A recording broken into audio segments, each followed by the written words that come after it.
نحمده ونصلي على رسوله الكريم اما بعد فاعوذ بالله من الشيطان الرجيم بسم الله الرحمن الرحيم رب اشرح لي صدري ويسر لي امري واحلل عقدة من لساني يفقهوا قولي.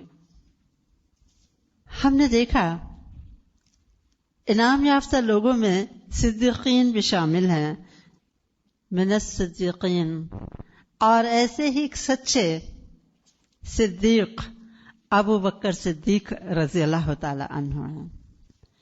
ابو بکر رضی اللہ تعالی عنہ کی عظمتوں کا کیا ہی کہنا ہے. آپ مردوں میں سے وہ آزاد مرد ہیں جنہوں نے سب سے پہلے اسلام قبول کیا. عشرہ مبشرہ میں سے ہیں وہ 10 خوش نصیب لوگ جن کو زندگی میں جنت کی بشارت مل گئی. رسول اللہ صلی اللہ علیہ وسلم کا ساتھی اور صاحب ہونے کا لقب مل گیا. آپ صلی اللہ علیہ وسلم کے ساتھی اسلام سے قبل بھی، اسلام کے بعد بھی، اور آخری سانس تک وہ سچے دوست جنہوں نے اسلام کا کلمہ سر بلند رکھنے کے لیے جان، مال، رفاقت، ہر چیز لگا دی.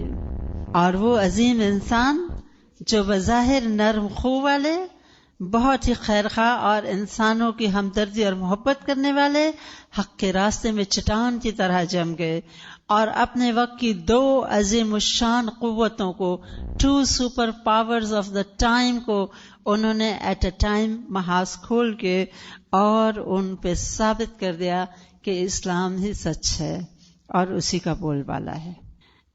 ان کی زندگی کے چند حالات ہم دیکھیں گے. آپ صلی اللہ علیہ وسلم نے ابو بکر رضی اللہ تعالی عنہ کی تعریف میں فرمایا، لو كنت متخذا خلیلا لاتخذت ابا بکر.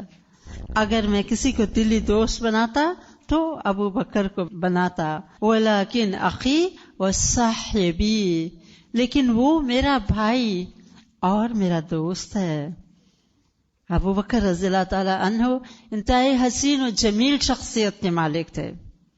خوبصورت کردار اور خوبصورت شکل و صورت اور خوبصورت اخلاق سے مزین تھے.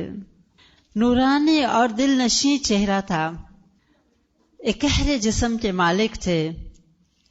گفتگو میں ہمیشہ سچ بولتے.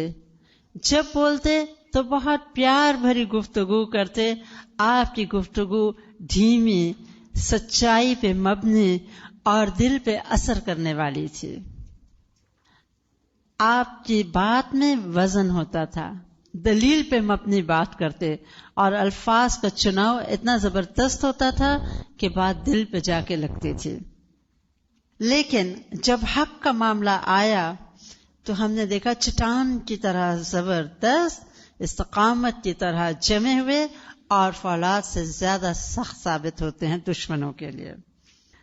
ابو بکر رضی اللہ تعالی عنہ اسلام سے قبل ہی انتہائی نیک طبیعت کے مالک تھے.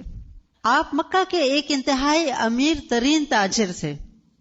تجارت اور خاص طور پہ کپڑے کی تجارت آپ کا معاشی زندگی کا ایک طریقہ کار تھا. دیگر قریش کی طرح آپ بھی تجارت کیا کرتے تھے. اسلام سے قبل ہی آپ کی 2 شادیاں ہوئیں. ان میں سے آپ کی پہلی بیوی اسلام نہ لا سکی، قتیلہ بنت عبد العزیٰ، جو کہ اپنے خاندان کے سردار کی بیٹی تھیں.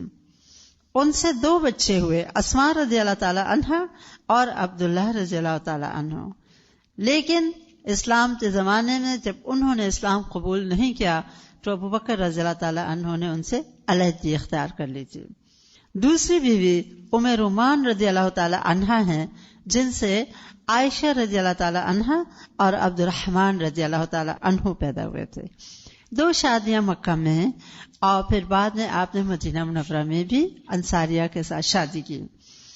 بعد میں ہی آپ نے ایک اور شادی کی تھی حضرت اسماء رضی اللہ تعالی عنہا کے ساتھ. مدینہ منورہ میں 2 اور مکہ میں 2 شادیاں.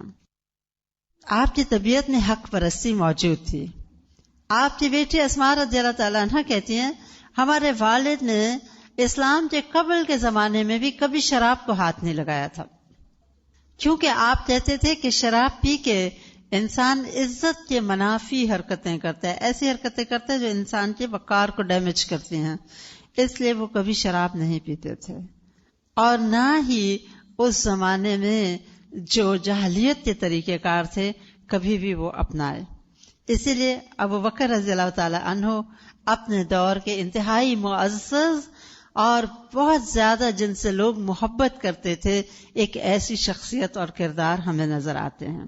نیکیوں میں بڑھ چڑھ کے حصہ لیتے تھے اور اتنا زیادہ کہ بیوائیں، یتیم، مسکین، محتاج اور ضرورت مندوں کی ضرورت بغیر کہے پوری کر دیا کرتے تھے.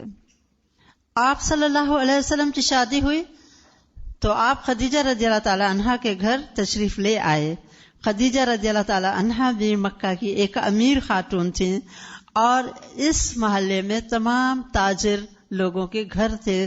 اس طرح جب محلہ ایک ہوا تو ابو بکر رضی اللہ تعالی عنہ سے ملاقات زیادہ ہونے لگی آپ صلی اللہ علیہ وسلم کی، اور یہ دوستی دن بدن پائیدار ہوتی چلی گئی، حتیٰ کہ وہ وقت آیا جب آپ صلی اللہ علیہ وسلم کو نبوت عطا ہوئی اور آپ نے ابو بکر رضی اللہ تعالیٰ عنہ کو اپنے دوست کو، ساتھی کو جب بتایا تو انہوں نے بغیر کچھ کہے اسلام قبول کر لیا. اور یوں سابقون الاولون سب سے پہلے آزاد مردوں میں اسلام قبول کرنے کا اعزاز پا گئے. آپ نے اسلام قبول کرتے ہی اسلام کی تبلیغ شروع کر دی. آپ اپنے بلند اخلاق کی وجہ سے لوگوں میں بہت ہر دل عزیز تھے اور اپنے تاجر ساتھیوں میں بھی بہت زیادہ آپ کی مقبولیت بھی تھی اور لوگ آپ کی بات کو مانتے بھی تھے.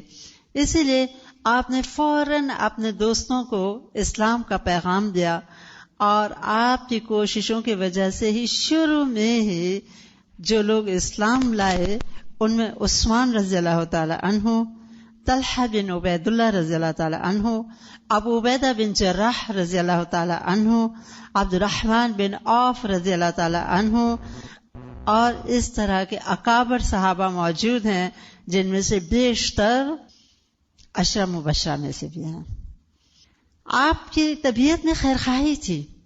آپ میں دل میں تھا کہ جب مجھ کو یہ خیر پہنچی ہے تو اوروں کو بھی پہنچے، اور اسی لیے آپ صلی اللہ علیہ وسلم سے یہ جان نثار ساتھی روز اول سے ہی اسلام کی تبلیغ میں ایک داعی کی حیثیت سے، ایک معاون اور مشیر کی حیثیت سے سرگرم عمل ہو گئے.